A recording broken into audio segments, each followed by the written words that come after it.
Good afternoon दोस्तों, लल्ला classes में आपका स्वागत है। हम आज पॉलिटी के लेक्चर नंबर 13 पढ़ाने जा रहे हैं। और जैसा कि हम दो बातें आप लोग को रोज़ बोलते हैं, तो आज भी दो बातों से शुरुआत करेंगे, ठीक है। और वो बातें हैं, ध्यान से सुनना, कि कड़ी से कड़ी जोड़ते जाओ तो जंजीर बन जाती है। कि कड़ी से कड़ी जोड़ते जाओ तो जंजीर बन जाती है। मेहनत पे मेहनत करते जाओ तो तकदीर बन जाती है, ठीक है। आप मेहनत करो, आपकी तकदीर बन जाएगी। अब आप देखिए क्या करना है हमको, पढ़ना कहाँ से है।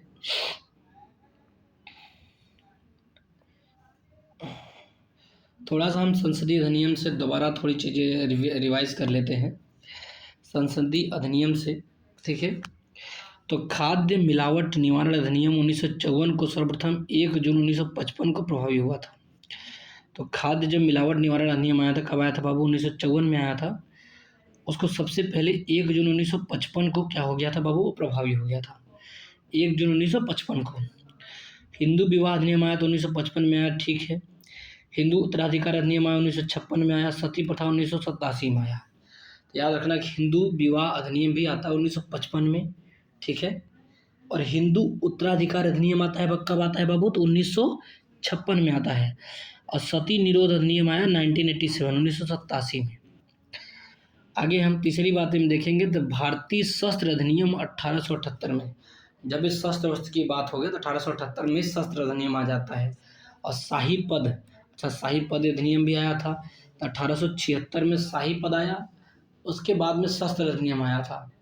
तो शाही पद 1876 में आएगा और शस्त्र अधिनियम 1878 में आएगा, ठीक है। और उच्च न्यायालय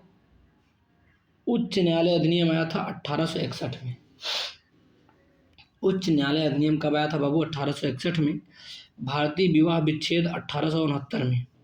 अच्छा, भारत का जो विवाह में विच्छेद आने लगा अधिनियम 1869 में। कब आने लगा बाबू? 1869 में आने लगा। आगे हम देखेंगे घरेलू हिंसा से महिला संरक्षण अधिनियम 26 अक्टूबर 2006 को लागू हुआ था। अच्छा, महिलाओं को देखो, आज भी लोग क्या करते हैं, महिलाओं को जो है पी करके आते हैं, शराब पी करके, अल्कोहल पी करके आते हैं और महिलाओं को क्या बहुत प्रताड़ित करते हैं, उनको गालियाँ देते हैं, गाली गलौज करते हैं, परेशान करते हैं। तो उसके लिए एक महिला संरक्षण अधिनियम आया 26 अक्टूबर 2006 को आया, ठीक है, घरेलू हिंसा से महिला को बचाने के लिए। और उपभोक्ता संरक्षण अधिकार 1986 में आता है बाबू। तो ये उपभोक्ता संरक्षण अधिकार कब आता है बाबू? तो देखो बाबू, उपभोक्ता संरक्षण अधिकार 1986 में आता है। इसके अंतर्गत क्या बातें कही गई है तो उसके बारे में हमें बहुत बड़ा ध्यान से देखना है।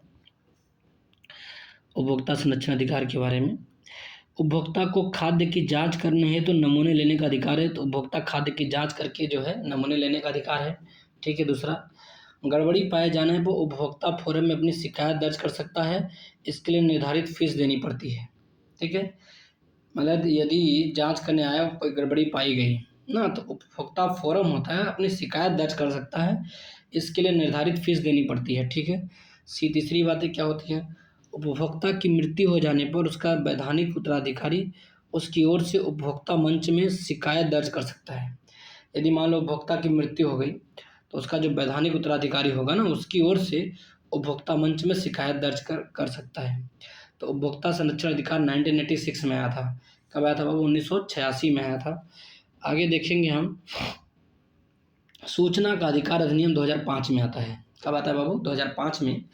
15 जून 2005 को 15 जून 2005 को राष्ट्रपति कलाम जी ने स्वीकृति दी।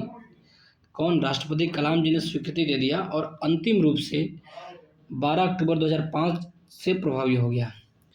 तो मतलब कि जून के महीने से 15 जून 2005 को राष्ट्रपति कलाम जी ने क्या कर दिया? स्वीकृति दे दिया था। लेकिन अंतिम रूप से 12 अक्टूबर 2005 से जो है सूचना का अधिकार क्या हो गया बाबू? प्रभावी हो गया, ठीक है। क्या हो गया बाबू? प्रभावी हो गया। आर्टिकल 19 क्लाज 1 सब क्लाज क में शामिल है। तो सूचना का अधिकार कहाँ पे शामिल आपको देखने को मिलेगा? तो आर्टिकल 19 क्लाज 1 सब क्लाज क में शामिल है, ठीक है। 15 जून 2005 को कलाम जी ने स्वीकृति दिया था सूचना के अधिकार को, और प्रभावी कब से हुआ? तो 12 अक्टूबर 2005 से। ठीक है, आगे हम देखते हैं अब, यह संवैधानिक अधिकार नहीं है। अच्छा, सूचना का अधिकार संवैधानिक अधिकार नहीं है, बल्कि ये विधिक अधिकार है। कैसा अधिकार है बाबू? विधिक अधिकार है। सूचना का अधिकार संवैधानिक नहीं है बाबू। अब कैसा अधिकार है? यह एक विधिक अधिकार है। कोई दिक्कत नहीं होना चाहिए। आगे हम देखेंगे आरटीआई 2005 की उद्देशिका में सूचना की पारदर्शिता, सूचना का प्रकटन, संसूचित नागरिकता, लोकतंत्र, आदर्श की प्रभुता शामिल है।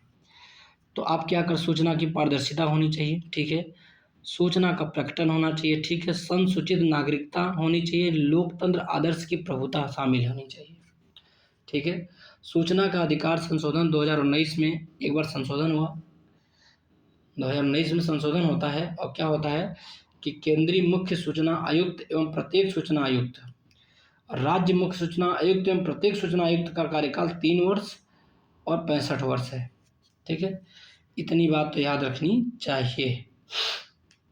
नाउ जम्मू कश्मीर और लद्दाख में भी लागू है सूचना का अधिकार। पहले सूचना का अधिकार जम्मू कश्मीर लद्दाख में नहीं लागू था, लेकिन अब जो है और 2019 से जम्मू कश्मीर और लद्दाख में भी सूचना का अधिकार लागू है। सूचना का अधिकार एक केंद्र में भी होता है, राज्य में भी होता है।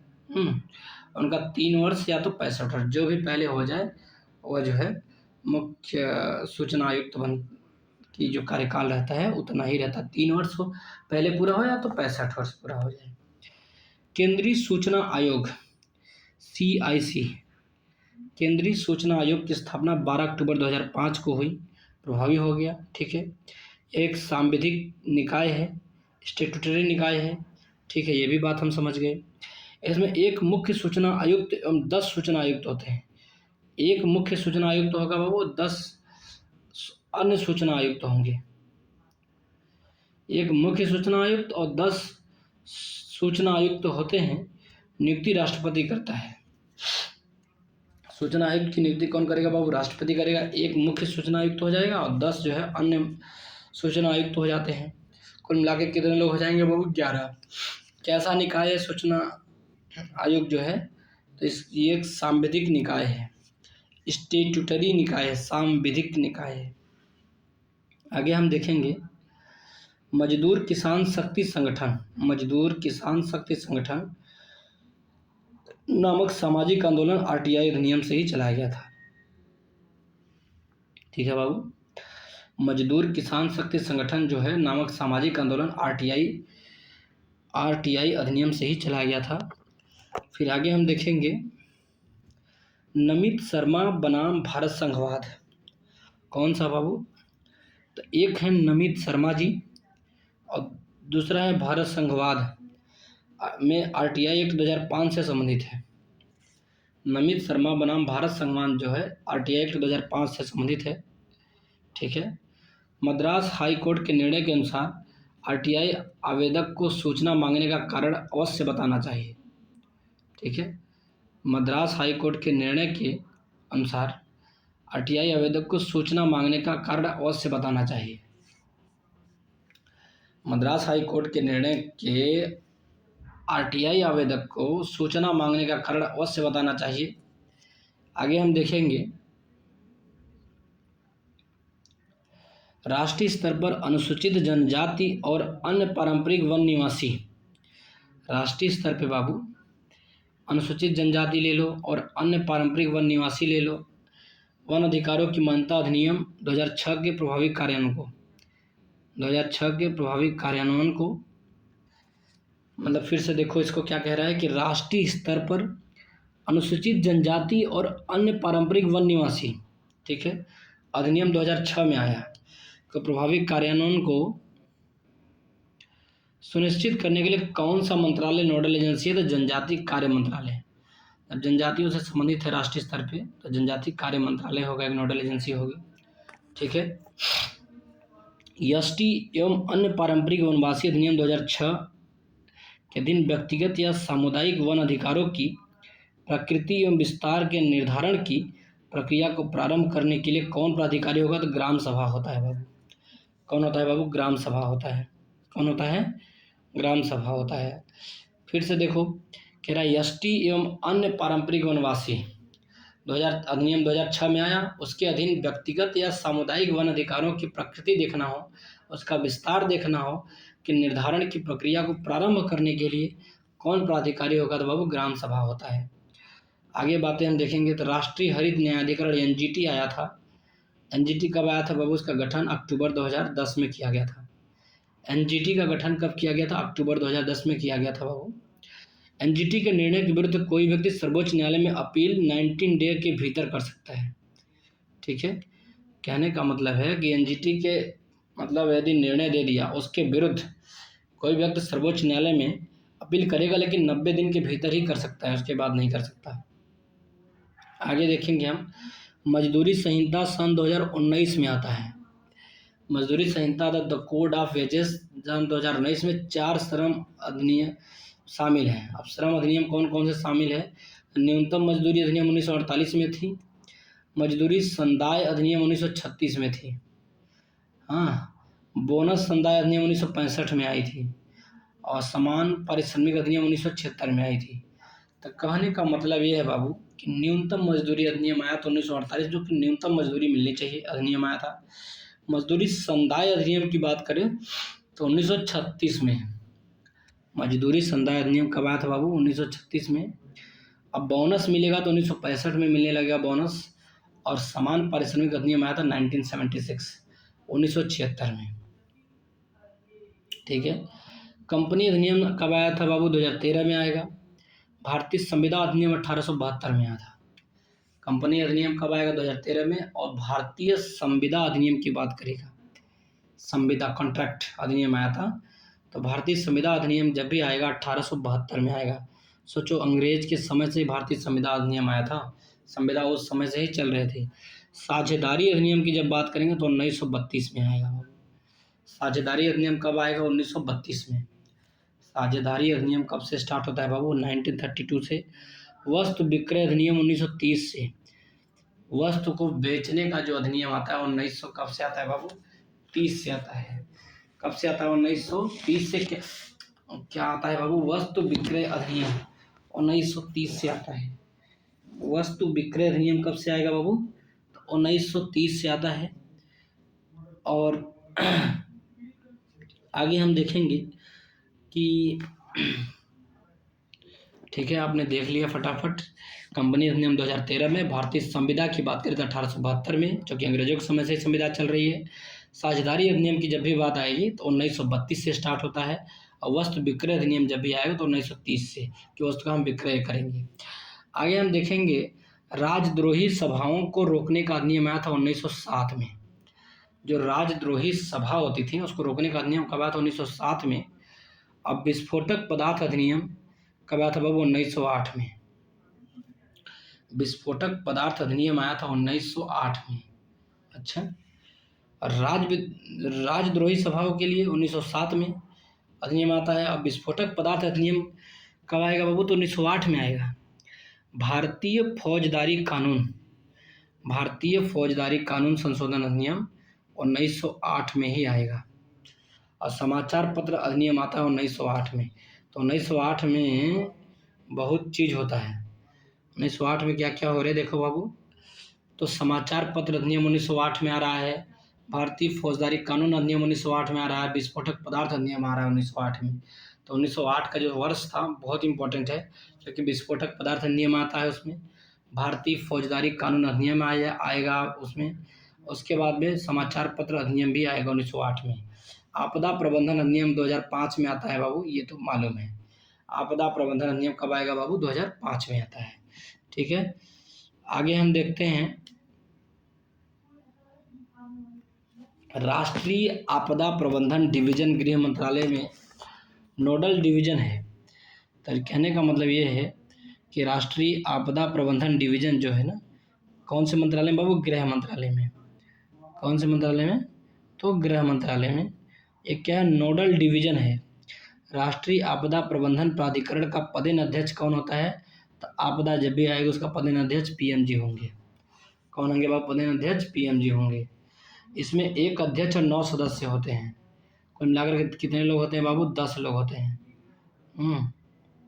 कितने लोग होते हैं बाबू? राष्ट्रीय आपदा प्रबंधन डिवीजन में कितने लोग होते हैं? 10 लोग होते हैं। एक अध्यक्ष होगा और 9 सदस्य होंगे। अध्यक्ष कौन होगा? प्रधानमंत्री। और 9 अलग लोग होंगे राष्ट्रीय आपदा प्रबंधन डिवीजन, गृह मंत्रालय से संबंधित है।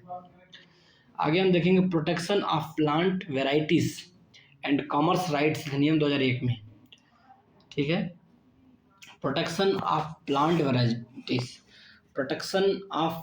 वेराइटीज एंड कॉमर्स राइट्स अधिनियम 2001 में पारित किया गया था। सोचो, ये पौधों का हम जो है प्रोटेक्शन करेंगे। वेराइटीज एंड कॉमर्स राइट्स अधिनियम, हाँ, विभिन्न प्रकार के वेराइटीज कॉमर्स राइट्स अधिनियम जो है 2001 में आते हैं, पारित किया जाता है। आता है आगे हम बढ़ते हैं, देखते हैं कि आधार प्रमाणीकरण विनिमय 2016 में आता है।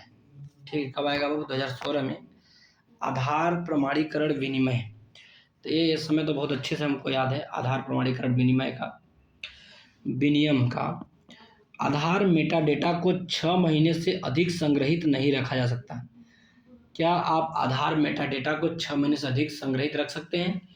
तो जी नहीं, आधार मेटा डेटा को 6 महीने से अधिक संग्रहित नहीं रखा जा सकता।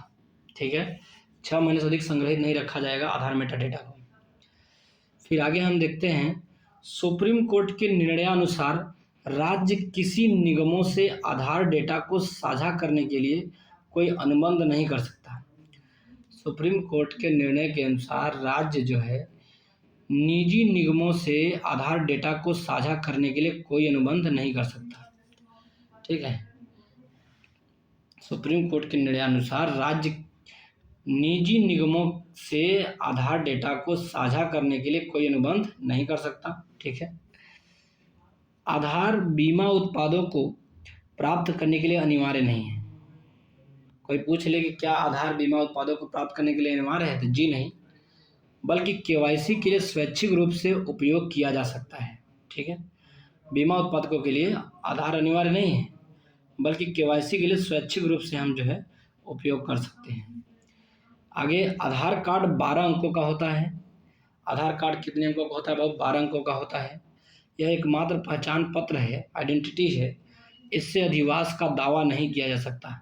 क्या आधार से हम अधिवास का दावा कर सकते हैं? जी नहीं, आधार से हम अधिवास का दावा नहीं कर सकते। आगे हम देखेंगे,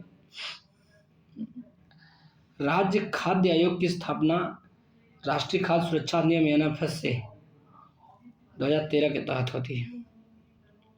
राज्य खाद्य आयोग की स्थापना एनएफएस से 2013 के अंतर्गत होती है। उपभोक्ता संरक्षण अधिनियम 1986 के प्रावधानों के अनुसार जिला फोरम उन शिकायतों की सुनवाई करता है जिसमें माल या सेवाओं का कुल मूल्य 20 लाख रुपए से अधिक न हो। ठीक है, उपभोक्ता संरक्षण अधिनियम जो है, माल या सेवा का यदि 20 लाख से अधिक मूल्य हो जाएगा तो उसका ये नहीं देख पाएगा। 20 लाख से कम ही रहेगा तभी इसका संरक्षण करेगा उपभोक्ता संरक्षण अधिनियम 1986। ठीक है, आगे हम देखेंगे 20 लाख से 1 करोड़ तक के लिए 20 लाख से 1 करोड़ तक के लिए राज्य आयोग द्वारा सुनवाई, 1 करोड़ से अधिक के लिए सुनवाई राष्ट्रीय आयोग द्वारा करता है। 20 लाख से 1 करोड़ की बात करेंगे, सुनवाई कौन करेगा बाबू? राज्य आयोग करेगा। 1 करोड़ से अधिक की बात हो गई तो सुनवाई कौन करेगा? राष्ट्रीय आयोग करेगा। जिला फोरम की कोई एक सदस्य महिला अनिवार्य है। जिला फोरम में कोई महिला एक सदस्य अनिवार्य है, जो कि एक महिला होनी चाहिए जिला फोरम में। सर्वोच्च न्यायालय आर्टिकल 124 के तहत सुप्रीम कोर्ट की स्थापना होती है। और 26 जनवरी 1950 को जो है इसका उद्घाटन हुआ था। 28 जनवरी अच्छा सुप्रीम कोर्ट की स्थापना 26 जनवरी 1950 को होता है और उद्घाटन 28 जनवरी 1950 को होगा। ठीक है, तो सर्वोच्च न्यायालय की बात करेंगे तो आर्टिकल 124 में देखने को मिलेगा सर्वोच्च न्यायालय के बारे में। सुप्रीम कोर्ट की स्थापना होती है 26 जनवरी 1950 को, जब भारत गणतंत्र हुआ तभी जाकर के सुप्रीम कोर्ट की स्थापना होती है। इसका उद्घाटन 28 जनवरी 1950 को हुआ था। कह रहा मूल या प्रारंभिक रूप से सुप्रीम कोर्ट की न्यायिक संस्था, शुरू में सुप्रीम कोर्ट में कितने लोग थे? तो न्यायाधीशों की संख्या, प्रारंभिक रूप से सुप्रीम कोर्ट में जो न्यायाधीशों की संख्या थी बाबू, वो पहले थे मुख्य न्यायाधीश एक था, बाकी 7 अन्य न्यायाधीश थे, कुल मिलाकर के 8 न्यायाधीश थे जब सुप्रीम कोर्ट बनता है। जो वर्तमान में 1 + 33 अब कितने हैं बाबू? 34 हैं। इसमें वृद्धि करने की शक्ति संसद के पास है। तो ठीक है, संविधान में जो संविधान दिया गया बाबू, तो उसमें सर्वोच्च न्यायालय के जो न्यायाधीश हैं उसको बढ़ाने की शक्ति किसमें है बाबू? तो संसद के पास है। आगे हम देखेंगे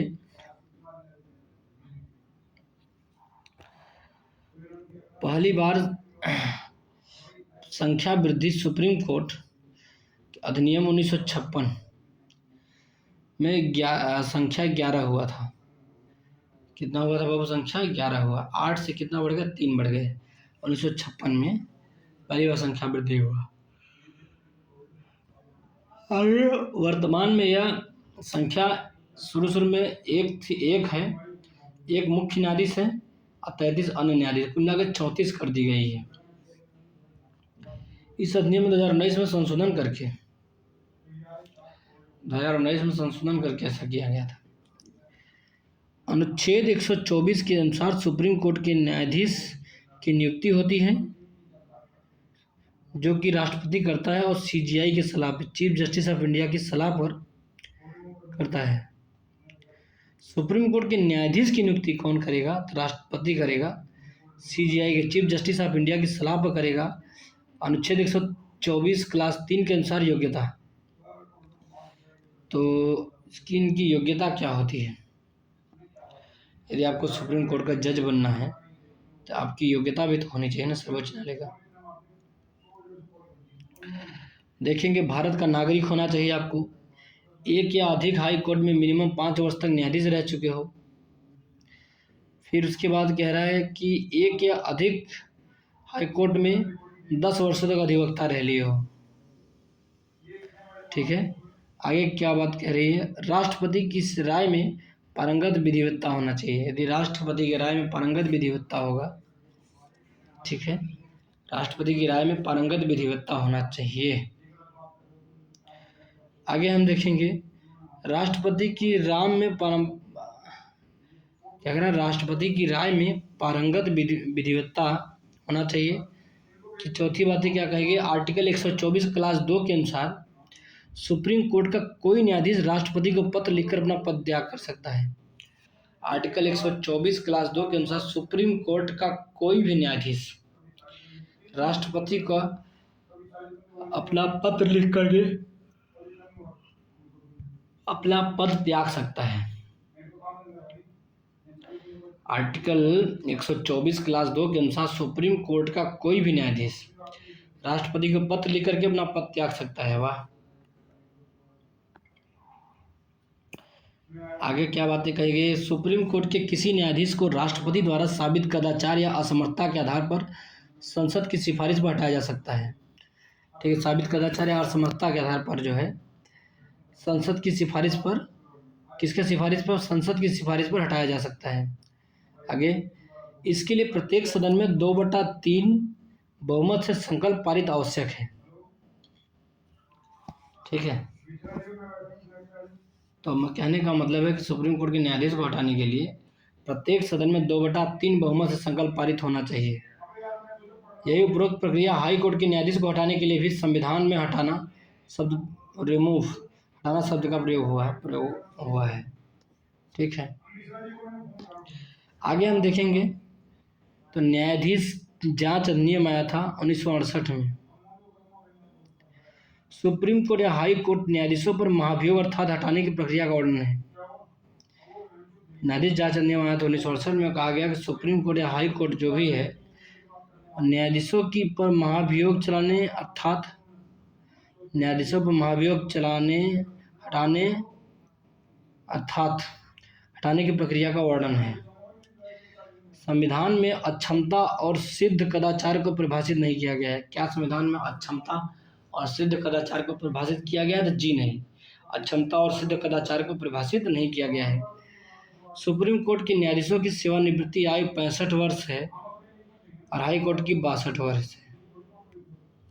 ठीक है, कहने का मतलब कि सुप्रीम कोर्ट के जो न्यायाधीश की सेवानिवृत्ति होगा आयु कितना होगा? वो 65 वर्ष होगा। हाई कोर्ट क्या होगा? वो 62 वर्ष होगा। आगे हम देखेंगे, सुप्रीम कोर्ट न्यायाधीशों का वेतन निर्धारण संसद द्वारा किया जाता है। ठीक है, सुप्रीम कोर्ट न्यायाधीशों के वेतन निर्धारण संसद द्वारा होता है। ठीक है, किसके द्वारा होता है बाबू? इस संसद के द्वारा होता है। किसके द्वारा होता है बाबू? संसद के द्वारा होता है।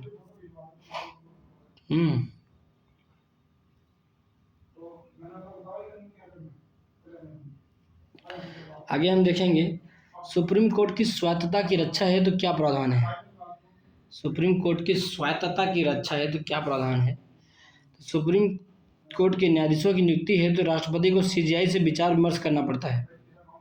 सुप्रीम कोर्ट को न्यायाधीशों की नियुक्ति है तो किसके लिए बाबू? न्यायाधीशों की नियुक्ति के लिए राष्ट्रपति को सीजीआई से विचार विमर्श करना पड़ता है। राष्ट्रपति चीफ जस्टिस ऑफ इंडिया से विचार विमर्श करता है। फिर सुप्रीम कोर्ट न्यायाधीशों के वेतन संचित निधि पर भारित आरोपित व्यय होते हैं जिस पर संसद में मतदान नहीं होगा। संसद में क्या होगा? वो मतदान नहीं होता है। संसद में क्या होता है? वो मतदान नहीं होता है। आगे हम देखेंगे, अनुच्छेद 138 के अनुसार संसद विधि बनाकर संघ सूची के संबंध में सुप्रीम कोर्ट की अतिरिक्त अधिकारिता को विस्तारित कर सकती है। अनुच्छेद 168 में पावर गया है कि संसद जो है 138 में अनुच्छेद 138 में यह पावर दिया गया है कि संसद विधि बना करके जो है संघ सूची के संबंध में सुप्रीम कोर्ट की अतिरिक्त अधिकारिता को विस्तारित कर सकती है। 138 में दिया गया है। अनुच्छेद 146 की बात करेंगे तो 146 के अनुसार सुप्रीम कोर्ट के अधिकारी और सेवक की नियुक्ति सीजीआई करेगा।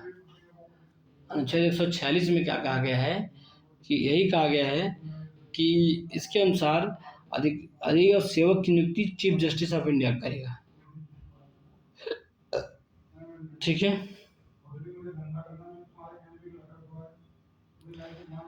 ठीक है।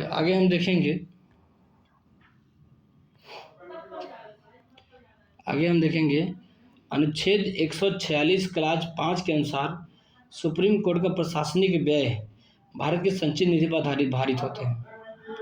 ठीक है, सुप्रीम कोर्ट का जो प्रशासनिक व्यय होता है ना, भारत की संचित निधि पर भारित होते हैं। आगे अनुच्छेद 229 क्लास 1 के अनुसार हाई कोर्ट के अधिकारी एवं सेवक की नियुक्ति, अनुच्छेद 229 क्लास 1 के अनुसार हाई कोर्ट के अधिकारी देख लो एवं सेवक की नियुक्ति हाई कोर्ट के मुख्य न्यायाधीश करते हैं। हाई कोर्ट के मुख्य न्यायाधीश करते हैं और हाई कोर्ट और प्रशासनिक व्यय राज्य की संचित निधि पर भारित होते हैं। हाई कोर्ट ले लो का प्रशासनिक व्यय, प्रशासनिक जो खर्च होता है राज्य के संचित निधि पर भारित होते हैं। कहाँ पे भारित होते हैं बाबू? राज्य की संचित निधि पर भारित होते हैं।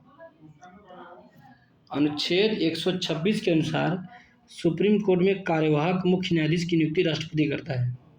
अच्छा, 126 के अनुसार, अनुच्छेद 126 के अनुसार सुप्रीम कोर्ट में जो कार्यवाहक मुख्य न्यायाधीश होंगे की नियुक्ति राष्ट्रपति करता है। जब सीजीआई का पद रिक्त होगा था तब सीजीआई कार्य करने में असमर्थ हो तब, ठीक है, कार्यवाही करेगा 126 के अनुसार। सुप्रीम कोर्ट ने 1993 में कॉलेजियम व्यवस्था को अपनाया। 1993 में ही कॉलेजियम प्लस 2 वरिष्ठतम न्यायाधीश थे।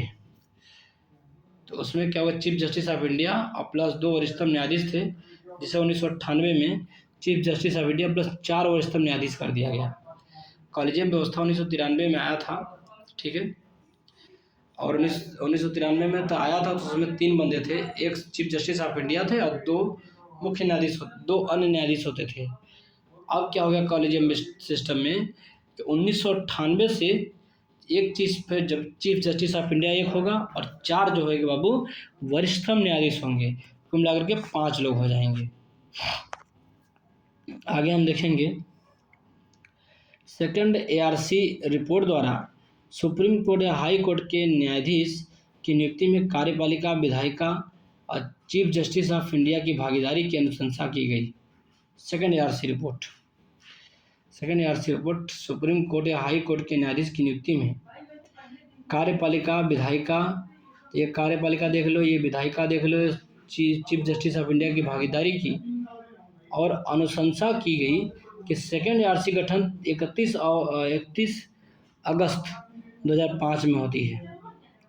ठीक है, तो 31 अगस्त 2005 में होती है सेकंड एआरसी का। कब होता है बाबू? सेकंड एआरसी गठन 31 अगस्त 2005 को वीरप्पा मोइली की अध्यक्षता में हुई थी।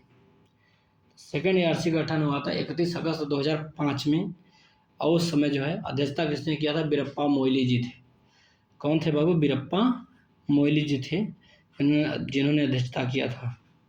आगे क्या बात कही गई? आर्टिकल 127 क्लाज 1 के अनुसार, क्या बाबू? आर्टिकल 127 क्लाज 1 के अनुसार सुप्रीम कोर्ट में कोरम पूरा न होने पर सीजेआई द्वारा राष्ट्रपति की पूर्व सहमति एवं संबंध हाई कोर्ट के मुख्य न्यायाधीश से परामर्श द्वारा सुप्रीम कोर्ट में तदर्थ न्यायाधीश के रूप में नामित कर सकता है।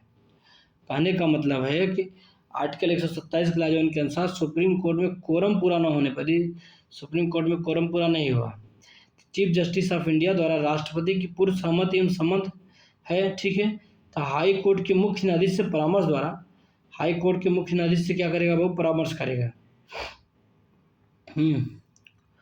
परामर्श करेगा। हाई कोर्ट के मुख्य न्यायाधीश से परामर्श द्वारा सुप्रीम कोर्ट में तदर्थ न्यायाधीश के रूप में नामित कर सकता है। तदर्थ न्यायाधीश का प्रावधान होता है ओनली सुप्रीम कोर्ट में, अन्य न्यायालयों में, हाई कोर्ट, डिस्ट्रिक्ट कोर्ट में नहीं होता तदर्थ न्यायाधीश। तो तदर्थ न्यायाधीश का जो प्रावधान पाया जाएगा बाबू, वो कहाँ पाया जाएगा? ओनली सुप्रीम कोर्ट में पाया जाएगा। ठीक है, और अन्य न्यायालय में, हाई कोर्ट, डिस्ट्रिक्ट कोर्ट में नहीं पाया जाएगा तदर्थ न्यायाधीश का कॉन्सेप्ट। जबकि अतिरिक्त एडिशनल एवं कार्यकारी एक्टिंग न्यायाधीशों की नियुक्ति का प्रावधान अनुच्छेद 224 के तहत हुआ था। ठीक है, अनुच्छेद 224 के तहत हाई कोर्ट में है, सुप्रीम कोर्ट में नहीं है। तो सुप्रीम कोर्ट में दोनों ही नहीं है। कहने का मतलब है कि जबकि अतिरिक्त एवं कार्यकारी न्यायाधीशों की नियुक्ति का प्रावधान की बात करें तो अनुच्छेद 224 के लिए होता है, और हाई कोर्ट में और सुप्रीम कोर्ट में दोनों में नहीं है। ठीक है,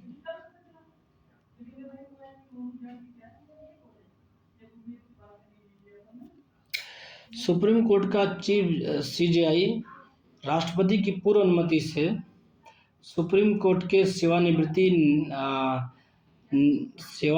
न्यायाधीश को, जो सुप्रीम कोर्ट के सेवानिवृत्ति न्यायाधीश को सुप्रीम कोर्ट में न्यायाधीश के पद पर कार्य करने हेतु बुला सकता है। तो कौन बुलाएगा बाबू? सीजेआई राष्ट्रपति की पूर्व अनुमति पे, राष्ट्रपति की पहले अनुमति ले लेगा और तभी जो है, जो सेवानिवृत्त जज हैं, मुख्य न्यायाधीश रह चुके हैं, उसको बुला सकता है। ठीक है, आगे हम देखते हैं। आगे क्या देखेंगे बाबू? सुप्रीम कोर्ट या हाई कोर्ट के पास अपने निर्णय को पुनर्विलोकन करने की शक्ति आर्टिकल 137 में है। ठीक है बाबू, यदि सुप्रीम कोर्ट ने अपना निर्णय दे दिया, उसको पुनर्विलोकन करने की शक्ति देखेंगे हम कहाँ पे देखेंगे बाबू? आर्टिकल 137 में है। फिर उसके बाद आगे क्या बातें कही गई है कि आर्टिकल 131 के अनुसार सुप्रीम कोर्ट की मूल आरंभिक अधिकारिता क्या है? आर्टिकल 131 के अनुसार सुप्रीम कोर्ट की मूल आरंभिक अधिकारिता, आर्टिकल 131 के अनुसार सुप्रीम कोर्ट की मूल आरंभिक अधिकारिता में देखेंगे भारत सरकार और एक या अधिक राज्य, ठीक है, 2 या अधिक राज्यों के बीच का विवाद हो जाए तब देख लेगा। संघवाद पर प्रश्न विचार करना है तब पर भी जो है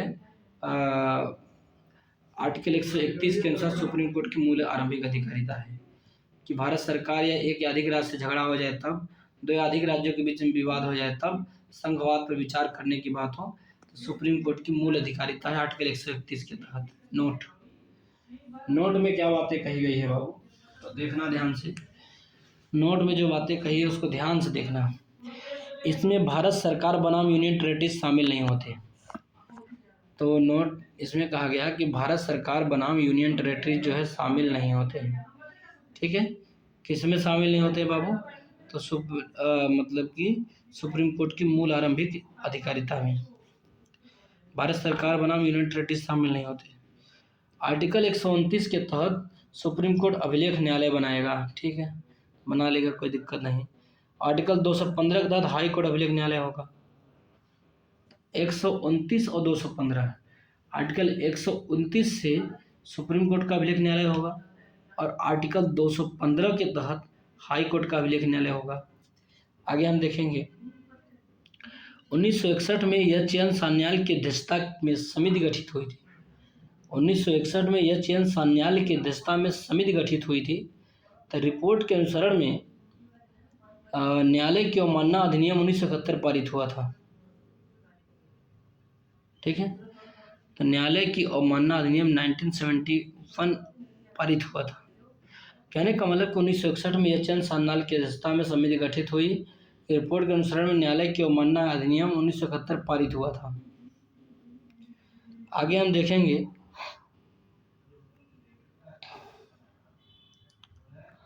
अब हम यहीं पे रोकेंगे बाबू। लाइक करो, सब्सक्राइब करो, कमेंट करो और स्वस्थ रहो, मस्त रहो।